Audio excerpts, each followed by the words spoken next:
Hello and welcome to Crossing the 49th, the Cross-Border Tax and Financial Planning Podcast. I'm your host, Phil Hogan, and today we're going to talk about some business structures for Americans living in Canada. Okay, another beautiful day in the car, driving to the office. We have some sun on Vancouver Island, which is awesome. We haven't had a lot of sun lately, so this is a big treat. So today we're going to talk briefly. We won't get into lots of detail or get into the weeds too much, but we're going to talk briefly about business structures for Americans living in Canada. Of course, these structures work for just regular Canadians. So we're going to walk through some main structures being LLCs, sole proprietorships, partnerships, corporations, and joint ventures. Once again, we're going to just kind of take a very cursory overview of all these structures and why you may or may not want to use these for your businesses. So let's start. So, we get these questions a lot from clients that are moving from Canada to from US to Canada. A lot of them have LLC assets. Now, in most cases, LLCs don't work very well cross-border. So, and the reason for that, LLCs are considered partnerships or flow-throughs for US purposes. So all the income flows through from the LLC to the personal return. In most cases, you can elect for the LLCs to be corporations, but in most cases they'll be partnerships. Now on the Canadian side, these LLCs are considered and viewed as corporations. So the big worry here, the big challenge is the LLC assets or the LLC income will be taxed differently on both sides of the border, which you might run into double tax issues. So just know that this is a very lengthy topic. If you own LLC assets and you're Canadian or you're in Canada, you're a Canadian tax resident, you're going to want to get some advice because in a lot of cases, they don't work really very well at all. Now, the LLC works great if you're not a Canadian resident and you're only living in the US. A lot of individuals might house their real estate or their business assets in an LLC. That can work very, very well. But on the Canadian side, unless you do lots of planning and change the structure, you might run into double tax. So just know that about LLCs. Okay, so the next structure, sole proprietorships. Sole proprietorship, very straightforward. You essentially can register your sole proprietorship with a different business name, or you can register it just under your own name, or you can just do business without any registration at all if you don't actually need a business number. In a lot of cases, you'll need a business number because you'll have GST filing requirements or payroll filing requirements. But essentially, you're just earning business income personally. There's no deferral of income. You earn your income, you deduct your expenses. The net income gets taxed on your Canadian return. It gets reported on your US return as well. If you're doing the business in Canada, you'll likely only pay Canadian tax because you'll get a credit on your US tax return for all Canadian taxes paid.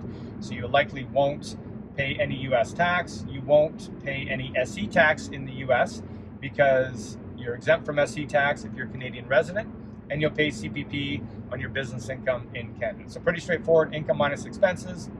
You might have GST issues if your income's over $30,000.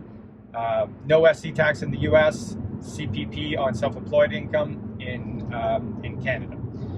There's some other filing requirements on the US side as well, but relatively straightforward.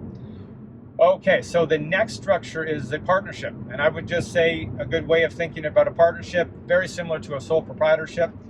The big difference is all the income expenses get kind of trapped and recorded at the partnership level, so there'll be, in most cases, partnership statements, and in a lot of cases you'll actually have partnership tax returns that you might have to do depending on if one of the partners is a corporation or you meet certain thresholds. You might actually have a partnership tax return, and then that partnership income gets allocated to each partner based on the partnership agreement. It might be 50-50, it might be 70-30, you might have 5 partners and it's 20% each. So essentially the partnership is a flow through. Once again, likely you're not going to pay any tax on the US side if you paid enough Canadian tax, and there's some other filing requirements on the US side that you're going to want to talk to your tax advisor about for US purposes.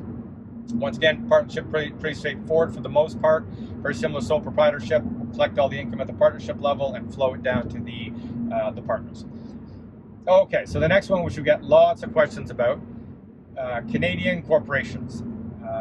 For Americans living in Canada, we get the question a lot, should I incorporate my business? Now, unfortunately, especially now with the way the Canadian rules got rolled out, and change, where we have we've lost our ability to split income.